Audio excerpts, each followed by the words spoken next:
Yo, what's up guys? Good morning! Ito na yung anahan nating baboy guys na hapit na mga anak. Yan guys. Ika 111 days na niya karon. Ni guys mo ni gibantay-bantayan na to guys. Mo ni itong gibantay-bantayan na to mga kapigi diha. Mamuhig baboy.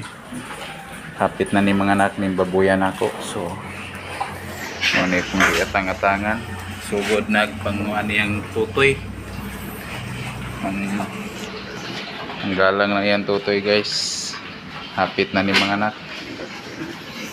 Yan yung mga ano natin, ito lang yung kuan yan kana mo ni buntis na baboy na to karon ha kaning niya buntis na po ni guys tingkaring dia mo ni atong biligalon